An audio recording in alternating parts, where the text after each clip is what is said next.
अस्सलाम वालेकुम। 10th class biology chapter number 16 man and his environment. आज का हमारा टॉपिक है लैंड पॉल्यूशन। लैंड जो है ज़मीन एक बड़ा ही कीमती रिसोर्स है हमारे लिए। किसके लिए?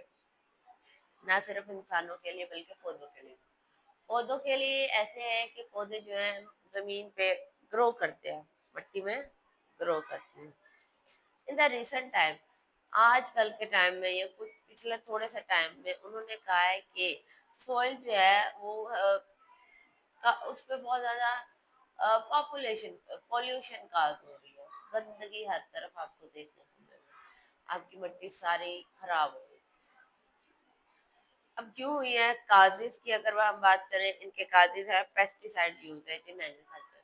जो लोग एग्रीकल्चर करते हैं वो बहुत ज़्यादा पेस्टिसाइड यूज करते हैं। जब वो पेस्टिसाइड यूज करते हैं तो एक केमिकल है, केमिकल जब ज़्यादा देर के लिए मिट्टी में रहता है तो उसे अफेक्ट करता है। पहले क्या चीज़ थी? पेस्टिसाइड। जो एग्रीकल्चर में उसकी प्रैक्टिसेस के दौरान हम जमीन को देते हैं और ये जमीन में रहता है, ये केमिकल है जो केमिकल को नुकसान। एसिड रेन, एसिड रेन तेजाबी बारिश, मैंने कई दफ़ा आपको समझाया, जब एटमॉस्फेयर में गंदगी या बारिश आती है तो वो वापस रिएक्ट करते हैं। तो एसिड रेन की वजह से पीएच जो है सॉइल की वो चेंज हो जाती है, उसकी नेचर बदल जाती है, सॉइल एसिडिक हो जाती है, तो उसमें कोई सही से कोई चीज़ ग्रो नहीं होती। हाउस होल्ड और अदर सिटी गार्बेज, घरों से निकलने वाला गंद, यहाँ तक कि बाहर जो जितना भी शहरों का घरों से निकलने वाला गंद सारा मिट्टी पे फेंक रहे हैं। वो मिट्टी को क्या कह रहे हैं, वो मिट्टी को तबाह कर रहा है। Scattered in soil in the absence of, अच्छा हम उसे प्रॉपर डिस्पोजल सिस्टम में नहीं करते।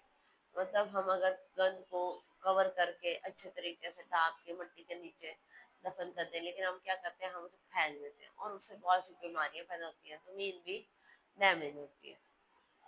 मटेरियल जैसे कि पॉलीथीन ब्लॉक जो है, ये शॉपर जो होते हैं ये खत्म नहीं होते वक्त के साथ। ये क्या करते हैं, ब्लॉक कर देते हैं पानी को, मिट्टी में पानी को। पानी जो है वो अब मिट्टी को होल्ड नहीं कर सकता।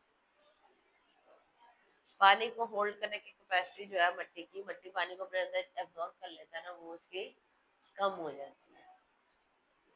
इसके अलावा बहुत सी इंडस्ट्रीज हैं, उसमें जब केमिकल बनते हैं तो केमिकल क्या करते हैं, वो बगैर उसको ट्रीट किए साफ किए उसे बाहर फेंक देते हैं। वो भी पोल्यूशन काज कर रहा है। Improper disposal of nuclear waste, nuclear waste मतलब कि न्यूक्लियर आपको पता है कितना डेंजरस होता है, और उसे आप अच्छे से रैप किए बगैर आप उसे फेंक दो बस, तो उससे भी बीमारियां काज होती है। वो अगर जमीन पे ज्यादा देर तक रहे तो रेडियो एक्टिव सब्सटेंस पैदा कर देता है, रेडिएशन पैदा करता है, रेज होती हैं वो हमारे लिए डेंजरस होती हैं। ओपन लैट्रिन सिस्टम, कुछ देहातों में या कुछ दूर के शहरों में लैट्रिन सिस्टम नहीं है, ठीक है, वो क्या करते हैं, खुले में जाके कहीं भी कर आते हैं, तो इससे भी जमीन को वो गंदा कर रहे हैं। अगर कंट्रोल की बात करें तो इसके लिए एक सूटेबल और अच्छा सा डिस्पोजेबल होना चाहिए, ताकि आप गंद को उसमें डिस्पोज करके उसमें लपेट कर अच्छे से फेंक सकें। नॉन बायोडिग्रेडेबल मटेरियल जैसे कि प्लास्टिक, ग्लास, मेटल, इन सबको रिसाइकल करना चाहिए, फेंकना नहीं चाहिए। ये भी गंदगी का करता है। आप साइकिल ग्लास को पिघला के दोबारा ग्लास बना सकते हैं, प्लास्टिक को भी पिघला के दोबारा प्लास्टिक बन सकता है, उसे नई फॉर्म में आ सकता है। तो उसे फेंकने के बजाय हमें उसे इस्तेमाल करना चाहिए, रिसाइकल करना चाहिए। इनऑर्गेनिक पेस्टिसाइड, पेस्टिसाइड जो है पेस्ट को मारती है, तो इनऑर्गेनिक के बजाय हमें ऑर्गेनिक इस्तेमाल करनी चाहिए, वो चीज़ें जो हमारी ज़मीन के लिए अच्छी है। जैसे कुछ लोग जो है गोबर इस्तेमाल करते हैं, अपनी ज़मीनों को देते हैं, उसमें न्यूट्रिएंट्स होते हैं। तो केमिकल जो है बहुत हद तक ना सिर्फ ज़मीन के लिए, इंसानों के लिए भी डेंजरस होते हैं।